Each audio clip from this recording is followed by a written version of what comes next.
हिंद, वंदे मातरम। प्यारे साथियों, आप सभी का स्वागत है आपका अपना यूट्यूब चैनल ज्ञान स्टडी में। तो मैं आप लोगों के लिए आज तिरंगा सीरीज का छठा वीडियो लेकर आया हूं।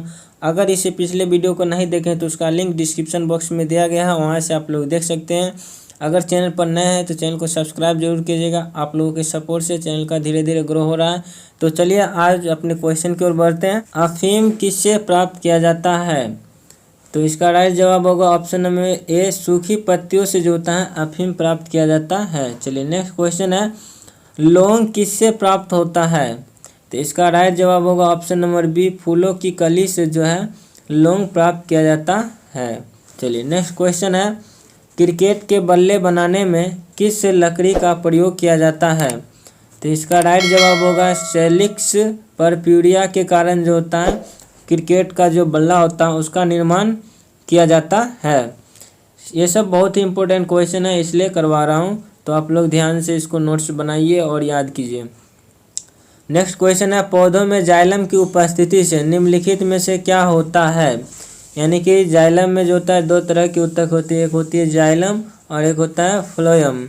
तो जाइलम का काम क्या होता है? तो जाइलम का काम होता है ऑप्शन नंबर ए, जल का परिवहन करना। और फ्लोएम का क्या काम होता है? खाद्य पदार्थ का परिवहन करना। जाइलम नाम से स्पष्ट है, जाइलम जल और फ्लोएम फूड, ठीक ना। याद रखना क्या है, ज से जाइलम और फ से हो जाता है फूड। फूड से याद रखना खाद्य पदार्थ, यानी कि फ्लोएम का काम हो गया खाद्य पदार्थ का परिवहन करना और जल का परिवहन हो गया जाइलम का। चलिए नेक्स्ट क्वेश्चन की ओर बढ़ते हैं। नेक्स्ट क्वेश्चन है, पौधों में मुख्यतः फ्लोएम उत्तरदायी है। तो इसका अभी जस्ट बताएं कि फ्लोएम का क्या काम है? आहार का परिवहन करना, खाद्य पदार्थ का परिवहन करना, और जाइलम जल का परिवहन करता है। चलिए नेक्स्ट क्वेश्चन है, पत्तों का हरा रंग किसकी उपस्थिति के कारण होता है? BSSC 2016 की क्वेश्चन है और ये पूछा गया है कि पत्तों का जो हरा रंग है वह किसके कारण होता है? तो सब जानते हैं कि ऑप्शन नंबर सी, क्लोरोफिल के कारण जो होता है क्या होता है, पत्ता हरा रंग को दिखाई देता है। वही पीलापन अगर होगा तो कैरोटीन के कारण जो है पीलापन दिखाई देता है, कैरोटीन के कारण। दूध का पीलापन भी किसके कारण होता है? कैरोटीन के कारण होता है। आप लोग कमेंट कीजिए कि टमाटर का जो है लाल रंग किसके कारण होता है, ठीक है। चलिए नेक्स्ट क्वेश्चन है, मैग्नीशियम में निम्नलिखित में से किसका संघटक धातु है? मैग्नीशियम जो है किसका संघटक होता है? तो आप लोग जानते हैं क्लोरोफिल के केंद्र में जो होता है, क्लोरोफिल के केंद्र में मैग्नीशियम पाया जाता है। तो इसलिए मैग्नीशियम जो है किसका संघटक हो गया? क्लोरोफिल का है। यानी कि क्लोरोफिल हरा रंग जो है बनाने में जो है मैग्नीशियम का भी बहुत बड़ा योगदान होता है। डीएनए का पूरा नाम क्या है? डीऑक्सी राइबोन्यूक्लिक एसिड होता है, डीऑक्सी राइबोन्यूक्लिक एसिड होता है, याद रखना है। माइटोकॉन्ड्रिया को पावर हाउस भी कहा जाता है या बिजली गिरी भी इसे कहते हैं, पावर हाउस भी कहा जाता है। राइबोसोम को क्या कहा जाता है? राइबोसोम को प्रोटीन की फैक्ट्री कहा जाता है क्योंकि यह प्रोटीन बनाने का काम करते हैं। राइबोसोम कहाँ पर पाई जाती है? तो राइबोसोम जो होता है RER पर पाया जाता है, रफ इंडोप्लाज्मिक रेटिकुलम पर पाया जाता है। यह किसका भाग होता है?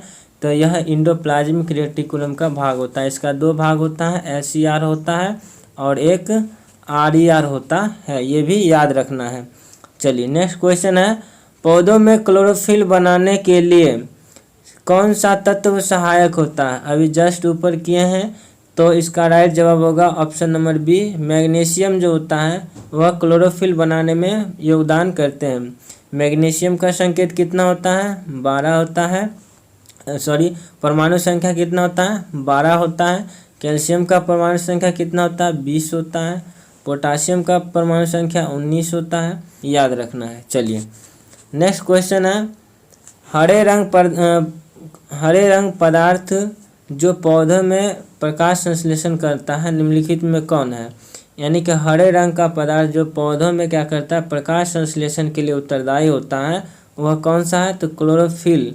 इसका राइट जवाब होगा क्लोरोप्लास्ट। क्या है? लवक होता है। लवक कितने तरह का होता है? 3 तरह का होता है, क्रोमोप्लास्ट, क्लोरोप्लास्ट और ल्यूकोप्लास्ट। चलिए नेक्स्ट क्वेश्चन की ओर बढ़ते हैं। नेक्स्ट क्वेश्चन है, पौधों में खाना बनाने की प्रक्रिया क्या कहलाती है? तो सब जानते हैं, इसका राइट जवाब होगा ऑप्शन नंबर बी, फोटोसिंथेसिस जो होता है प्रकाश संश्लेषण की क्रिया कहलाती है। प्रकाश संश्लेषण की क्रिया सूर्य की रोशनी में होती है। सूर्य की जब उपस्थित रहेगा उसी समय क्या होगा, प्रकाश संश्लेषण की क्रिया होगी, अन्यथा रात में नहीं होगी। सूर्य प्रकाश संश्लेषण क्रिया में कौन सी गैस की जरूरत होता है? CO2 की जरूरत होता है। ठीक है, चलिए नेक्स्ट क्वेश्चन है, प्रकाश संश्लेषण में कौन सा प्रकाश सबसे कम प्रभावित है? यानी सबसे कम जो है किस में होता है?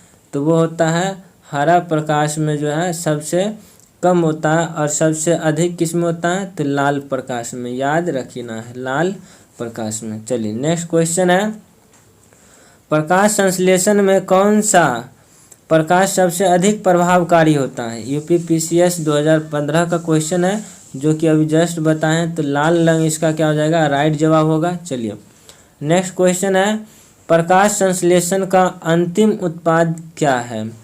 तो प्रकाश संश्लेषण का अंतिम उत्पाद क्या होगा? यह होगा कार्बोहाइड्रेट, क्योंकि CO2 और H2O जब सूर्य की रोशनी की उपस्थिति में क्या करेंगे, बनाएंगे, तो क्या बनेगा, C6H12O6 और O2 और H2O गैस क्या होगा, ये बनेगा। तो अंतिम उत्पाद क्या है? Glucose is the right answer. चलिए, तो इसका राइट जवाब हो गया क्या, कार्बोहाइड्रेट जो है इसका राइट जवाब हो गया। चलिए नेक्स्ट क्वेश्चन है, प्रकाश संश्लेषण होता है, तो इसका बताना है कि कहाँ पे होता है। तो इसका सही जवाब होगा क्लोरोप्लास्ट में जो होता है प्रकाश संश्लेषण की क्रिया संपन्न होती है। केंद्रक में नहीं होगा, माइटोकॉन्ड्रिया में तो नहीं होगा, तो इसका राइट जवाब क्या हो गया, क्लोरोप्लास्ट। चलिए नेक्स्ट क्वेश्चन है, प्रकाश संश्लेषण के दौरान निकलने वाली ऑक्सीजन गैस किसके विखंडन से आती है? ये क्वेश्चन बहुत ही भी आया है और पूछा जाता है कि ऑक्सीजन जो बनता है वह किससे बनता है?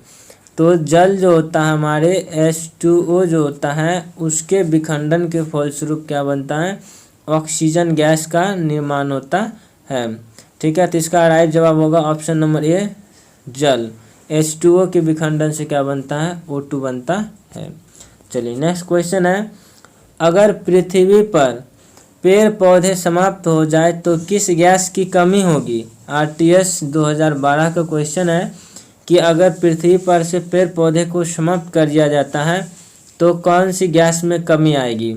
तो सब जानते हैं, जब पेड़ पौधे खत्म होंगे तो ऑक्सीजन गैस की क्या हो जाएगी, रिक्वायर कम हो जाएगी, यानी कि इसकी जो है मात्रा घट जाएगी।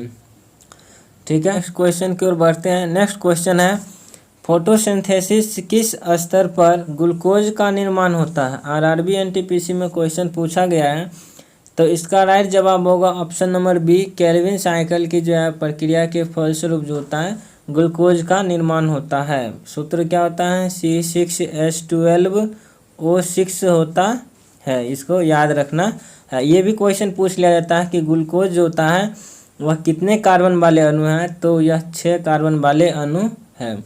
चलिए नेक्स्ट क्वेश्चन है, पौधे का शिथिल होना डैश की वजह से होता है, यानी किसकी वजह से जो होता है शिथिल होता है? तो इसका राइट जवाब होगा वाष्पोत्सर्जन क्रिया के फलस्वरूप जो होता है कि पौधे का शिथिल हो जाना, यानी कि हल्का मुरझा जाना या शिथिल उसको बोलते हैं, सिकुड़ जाना, वो हो जा। तो इसका राइट जवाब क्या हो गया, वाष्पोत्सर्जन। नेक्स्ट क्वेश्चन है, निम्न में से किसे अवायवीय शोषण कहा जाता है? यानी कि अवायवीय शोषण किसे कहा जाता है, वो चूज करना है। तो अवायवीय शोषण होता है ऑक्सीजन के अनुपस्थिति में। तो यहाँ पर देखिए ऑक्सीजन के बिना है, तो यही इसका राइट जवाब होगा ऑप्शन नंबर ए, ऑक्सीजन के बिना जब शोषण होता है तो उसे क्या बोलते हैं, अवायवीय शोषण। और ये अवायवीय शोषण कहाँ होता है, तो कोशिका द्रव में होती है, कोशिका द्रव में अवायवीय शोषण होता है। लेकिन वायवीय शोषण कहाँ होता है, तो वायवीय शोषण होता है माइटोकॉन्ड्रिया में होती है। क्रेब्स साइकिल चलता है, जिससे क्या होता है वहाँ पर एनर्जी ATP ऊर्जा जो होता है मुक्त होती है, जो पूरे बॉडी के लिए क्या होता है, इम्पोर्टेंट होता है। नेक्स्ट क्वेश्चन है, निम्नलिखित में से कौन सा तत्व पौधे के विकास के लिए आवश्यक नहीं है, यानी कि वैसे तत्व जो पौधे के विकास के लिए आवश्यक नहीं है। तो इसका राइट जवाब होगा ऑप्शन नंबर ए, सोडियम जो होता है पौधे के विकास के लिए कोई ज़रूरत नहीं है, बट पोटेशियम, मैग्नीशियम और कैल्शियम ये इम्पोर्टेंट होता है। चलिए नेक्स्ट क्वेश्चन की ओर बढ़ते हैं। नेक्स्ट क्वेश्चन है, कौन से पौधे में नाइट्रोजन स्थायीकरण की क्षमता होती है। तो इसका राइट जवाब होगा ऑप्शन नंबर सी, चना एवं अन्य दलहन की जो फसलें होती हैं उसमें जो होता है नाइट्रोजन स्थिरीकरण की क्षमता पाई जाती है। तो इसका राइट जवाब हो गया। चलिए नेक्स्ट क्वेश्चन है, ऑक्सीनोमीटर का प्रयोग करते हैं, यानी किसके लिए जो होता है ऑक्सीनोमीटर का प्रयोग किया जाता है। तो इसका राइट जवाब होगा ऑप्शन नंबर बी, वृद्धि दर मापने के लिए किया जाता है। चलिए नेक्स्ट क्वेश्चन है, निम्न में से कौन सा पादप हार्मोन नहीं है। चूज करना है कि कौन सा पादप हार्मोन नहीं है। तो साइटोकाइनिन है, इथिलीन भी है, जिबरेलिन्स भी है, बट इंसुलिन नहीं है। ये पादप हार्मोन नहीं है। एक यह जो है मानव से जो है हार्मोन रिलीज होता है, यह कहाँ से स्रावित होता है। तो अग्नाशय जो ग्रंथि होती है, अग्नाशय ग्रंथि से स्रावित होती है इंसुलिन। वो भी किस से, तो बीटा कोशिका होती है, और बीटा सेल से जो होता है क्या होता है, इंसुलिन का स्रावन होता है। इंसुलिन की कमी से कौन सा रोग होता है, तो मधुमेह रोग हो जाता है, डायबिटीज रोग हो जाता है। चलिए नेक्स्ट क्वेश्चन की ओर बढ़ते हैं। नेक्स्ट क्वेश्चन है, निम्नलिखित में से कौन सा पादप हार्मोन है। अब चूज करना है कि इसमें से कौन सा पादप हार्मोन है। तो देखिए, साइटोकाइनिन, थायरॉक्सिन, इंसुलिन, एस्ट्रोजन। तो ये तीनों जो है थायरॉक्सिन, इंसुलिन, एस्ट्रोजन, ये सब जो है मानव द्वारा में जो है हार्मोन रिलीज होता है, बट साइटोकाइनिन जो है यह कौन सा हार्मोन है, पादप हार्मोन है। चलिए नेक्स्ट क्वेश्चन है, निम्न में से कौन सा रसायन सामान्यतः किसानों द्वारा खरपतवार के रूप में नष्ट करने के में किया जाता है। तो इसका राइट जवाब होगा ऑप्शन नंबर डी, 2,4-D का प्रयोग जो होता है खरपतवार नाशी में किया जाता है।